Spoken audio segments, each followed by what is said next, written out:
the last unit of this term. I am sure you learned a lot of stuff in this term itself, and I'm sure there's a lot of learning awaiting you in the next 2 terms. So let's go into today's unit and let's see what it has for us. Recreation. All of us are busy with life. Parents are busy with work. Children busy with studies, exams. Even parents study sometimes and they have exams too. All of us need some kind of a break. So let's see what is recreation. Recreation means it is something that we do as a leisure time, and what we do in it is we do something different from our routine work. Like moms will take off from work, maybe go for a little shopping or go visit her parents or go visit her friends or her sisters. Dads can just take a break and visit his family or his friends. Children, we keep away our books, only watch some TV, eat some ice cream or things like that. So small things that we spend time in, that is not our normal work. Recreation is the leisure time that we spend in that is not our routine work. And while we spend time in this leisure activity, we are relaxing or we are unwinding. Okay? So that is called recreation. Everybody needs some kind of a recreation, and everybody has some kind of recreation that recreates them or recreates.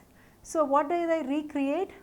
It recreates our energy, it recreates our mind to think more clear, because after exams, you know, so much of learning, you might just feel like just relax and just listen to some music that can recreate your mind or recharge your mind. So when you think of recreation, you can think of it like a kind of recharge. So we discussed that there are millions of people on this earth. So millions of people equals millions of recreation methods. Each person has something small or big to just unwind and relax themselves. Today, let's see what are the most common ones. The most common ones are, number 1, we switch on that button and we see the world in it. Yes, it's the TV. Some people listen to music.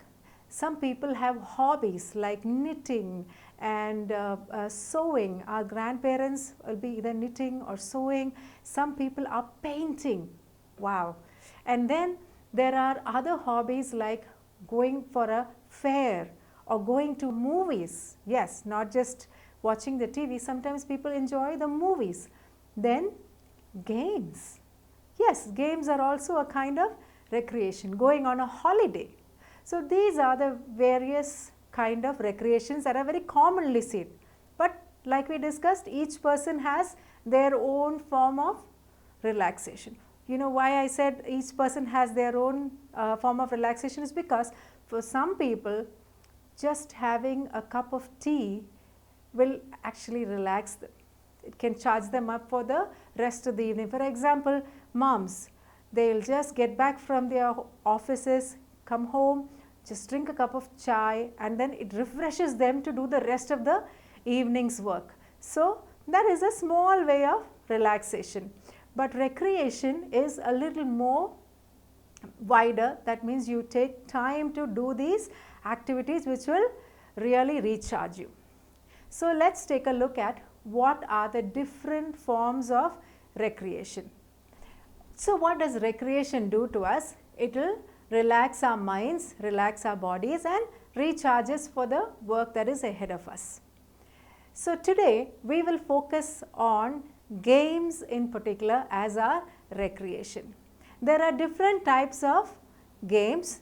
They are commonly called as indoor and outdoor. Indoor are the ones we play at home or inside a stadium, and then outside what we play is called as outdoors, in our playground, in the school playgrounds or in our colony playgrounds, but it extends more than that.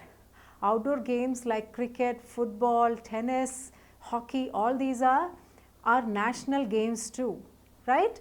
And even chess, indoor game, is also a national game. There are so many games these days that have gone to the national level. You know, our country is represented by such good sports people where they go and win gold medals, etc.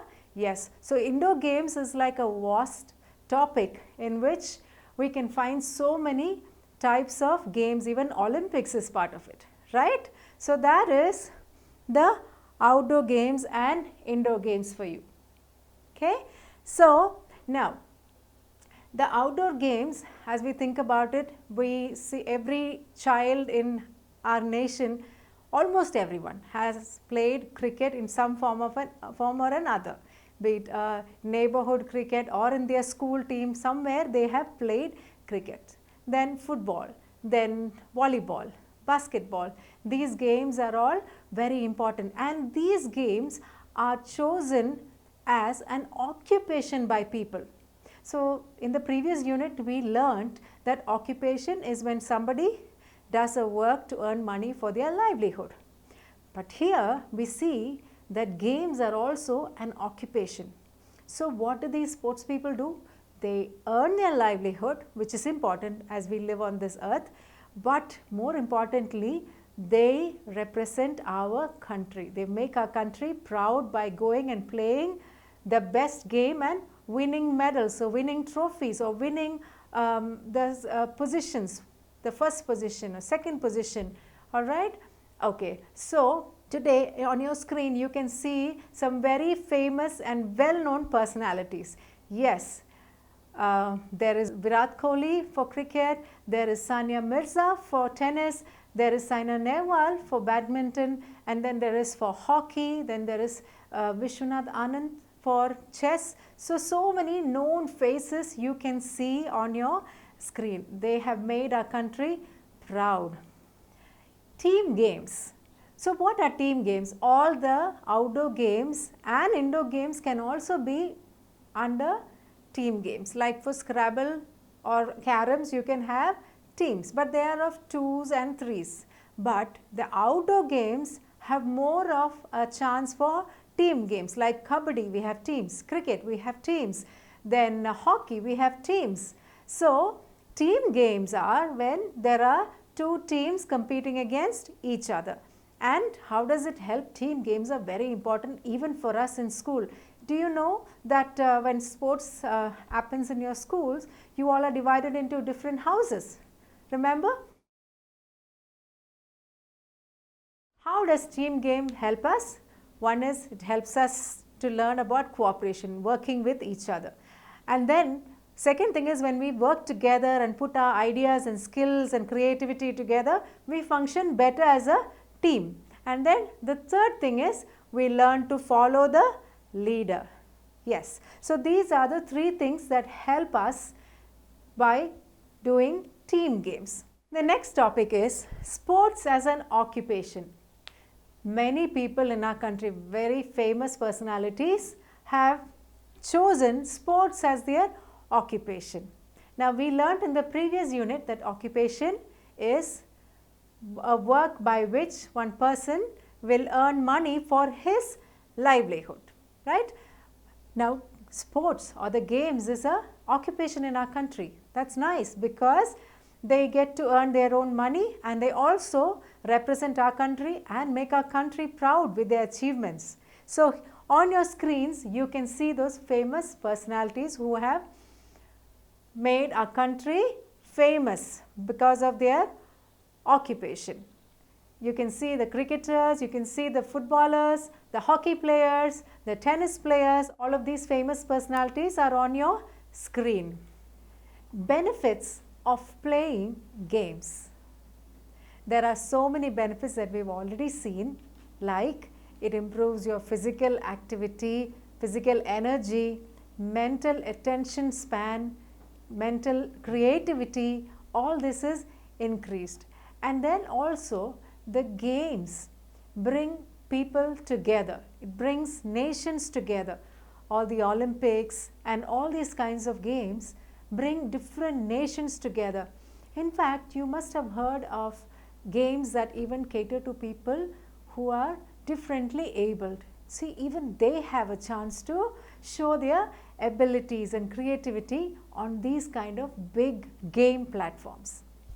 What does games do to us?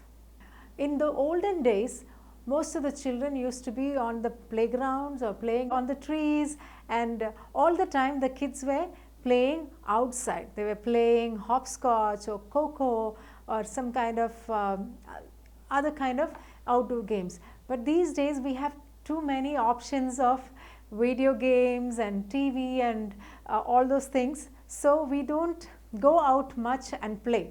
So that kind of leads us to a lot of laziness, and also the lack of exercise leads to obesity and also a lot of illnesses that are related to it. So the opposite is better. Good exercise and activity is better than all these illnesses and obesity and all those things. So the benefit of games is it keeps us healthy as well and brings people together, brings families together. We can play a board game in the evening when all the family members are back home, and it's such a relaxing time. We play, we bring out the competition in each of us, and then we relax and unwind, and also we see the creativity in each other. We get to learn more about our family members, and we have a good time laughing. So it really is a good thing to have some kind of a games that is part of us. You can even have a game night in a week so that your family members can all unwind. Yes, so games are very important part of our lives. Just like food, water, good rest and sleep, exercises, games are very, very important to all of us. I hope you learned that recreation is important for all of us, because the proverb says all work and no play makes Jack a dull boy. So recreation is very important to all of us. So next time you have too much to study, too much to do, remember to take a break, unwind, relax, which will recharge you and make you do the activities in much more vigor, much more speed, and with more ideas. So remember to have some kind of recreation. That brings us to the end of this unit.